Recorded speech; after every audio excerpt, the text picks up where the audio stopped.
we've got some trade rumors because the Bengals have granted permission to Trey Hendrickson, the NFL's leading sack getter, permission to seek a trade. So I want to discuss the possibility of Atlanta entering the Trey Hendrickson sweepstakes, what it could cost, whether or not I think it's going to happen, and probably most importantly, whether or not Atlanta should do it.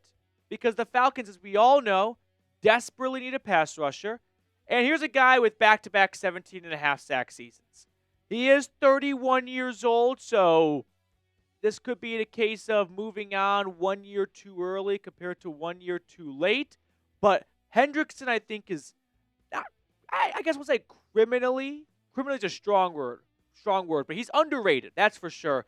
When you talk about some of the best pass rushers in our game, you go back to 2021 to present, he's third in sacks. He's top 10 in tackles for loss. He's top 5 in QB hits and pressures. And he's tied for second in forced fumbles. I know all eyes are always on Myles Garrett and TJ Watt, and rightfully so, but Trey Hendrickson is not some Joe Schmo. I think if he had one 17.5 sack season, okay, let's see if that's a consistent thing or not. 2, now we have a pattern here. So I think from a player standpoint, I don't have much concern about Hendrickson. Now, being 31 years old and looking for a new contract, I don't know if he strikes me as someone that's going to keep this high play up for 2 to 3 more seasons that you'd likely have to ink him to in a not sign and trade, but trade and extension, because that's what's going to happen here. But I do think that the Falcons make a lot of sense in most ways because they were 31st in sacks last year. They have been 32nd in sacks altogether since 2021 when Terry Fontenot took over. But as badly as I'd like to see Atlanta pull the trigger on a trade for Hendrickson, from a realistic standpoint, it seems tough to accomplish. The Falcons do not have much draft capital to offer up.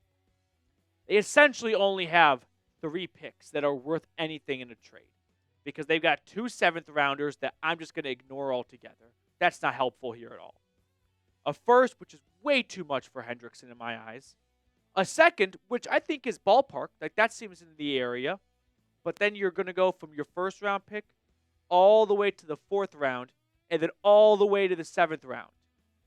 You're essentially going to have 2 picks of value. 15th and round 4. That's what makes a trade for Hendrickson tough to really seem like it can get off the ground.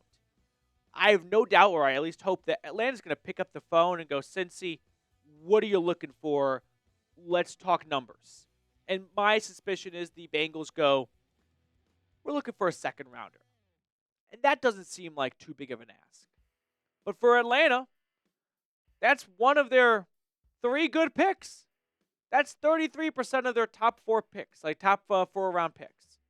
And that might just be a moment where, as badly as they love to trade for the NFL's reigning sack leader, that might be too rich for them. So if a Hendrickson trade to Atlanta does happen, I think it happens this way.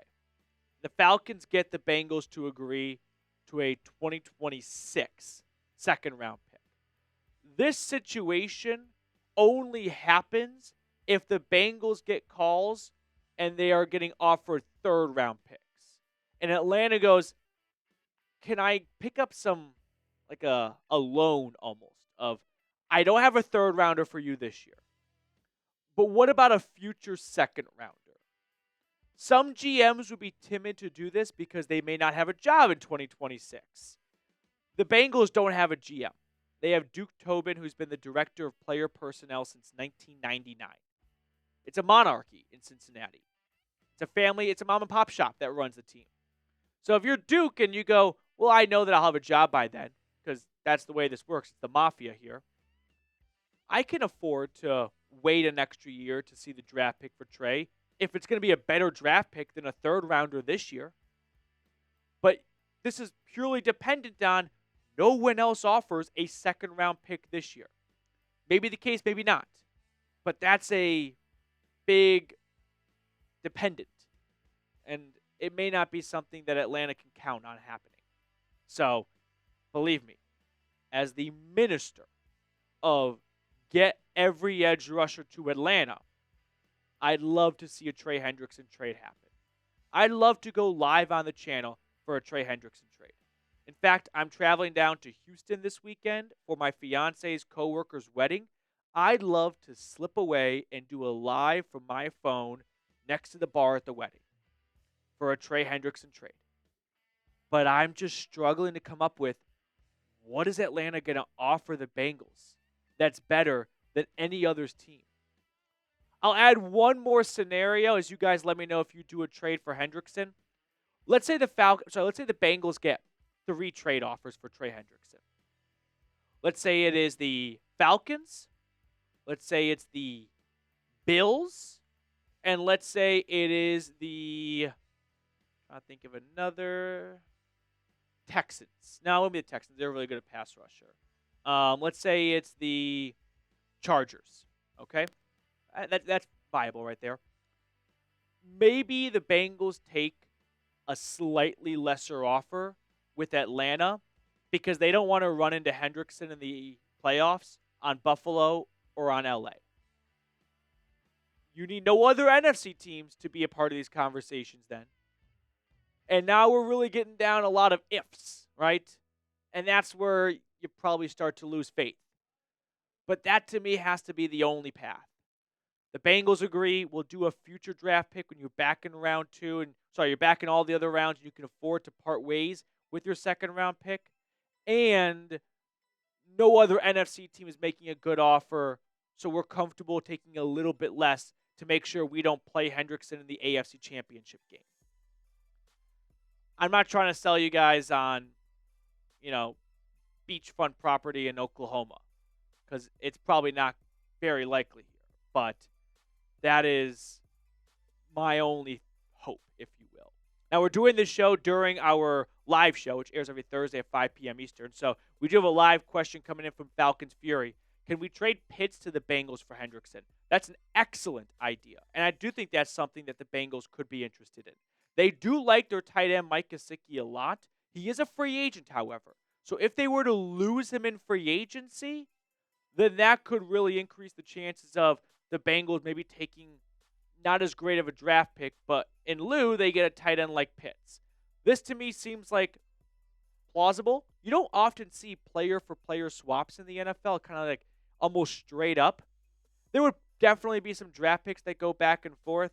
It'd probably be like Pitts and a 5th rounder next year for Hendrickson. I think Atlanta would have to be the one that offers a pick to get Trey away, despite including Trey Hendrickson, despite including Kyle Pitts themselves. So I like the idea. When free agency starts, you are rooting for another team to sign Mike Gesicki if you want to trade Pitts to Cincinnati to get Trey Hendrickson.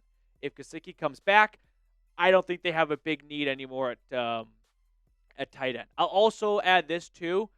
The fact that the Bengals are allowing Hendrickson to request permission to seek a trade and do some work on it probably means they are putting all of their focus on extending Jamar Chase, which we knew they were going to do, but also T. Higgins. And that's been the biggest question mark, was what are they going to do with T after franchise tagging him?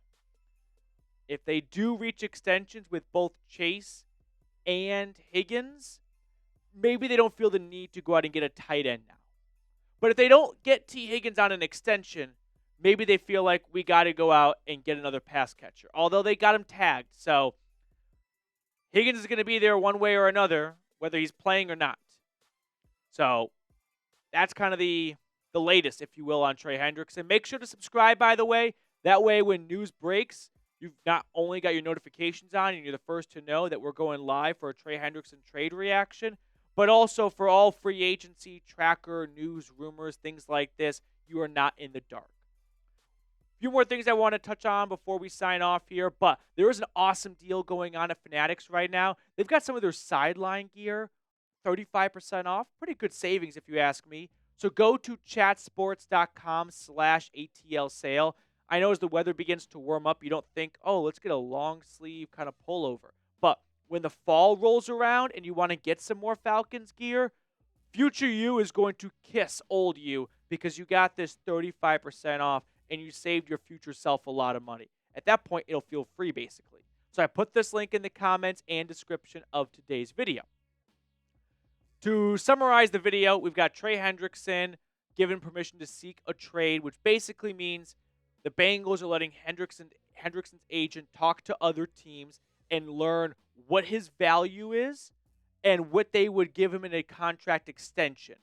And then Hendrickson's agent can go to the Bengals and go, hey, Atlanta's willing to trade for him. They want to give you this in compensation.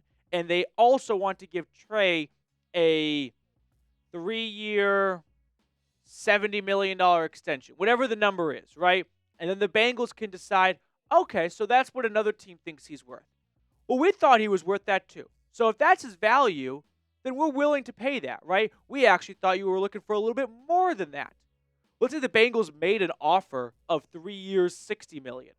And Hendrickson's agent does some work and he comes back and he goes, no one's offering us more than $60 million, whatever the number the Bengals gave him was. Well, at that point, then they might decide, hey, if we're not getting more anywhere else, maybe we should take Cincinnati's offer. Although I don't believe there has been any offer made. So this might just be a pure, you're going to get traded, go do the dirty work for us and come back with some offers and we'll decide which one we want to do. Before we let you on out of here, let's spin the wheel. We picked 6-7 commenters from our live chat during the live show. So shout out to everyone who tunes into our weekly Thursday live show. And let's get this wheel spun. Who's it going to be? It is... I don't know where the line is, but I'm feeling pretty good. It's Philip H. Philip H. Philip, thank you for being a loyal viewer of the channel. 2 claps for Philip, everyone. 1, 2. Enjoy the rest of your night, and I'll see everyone tomorrow.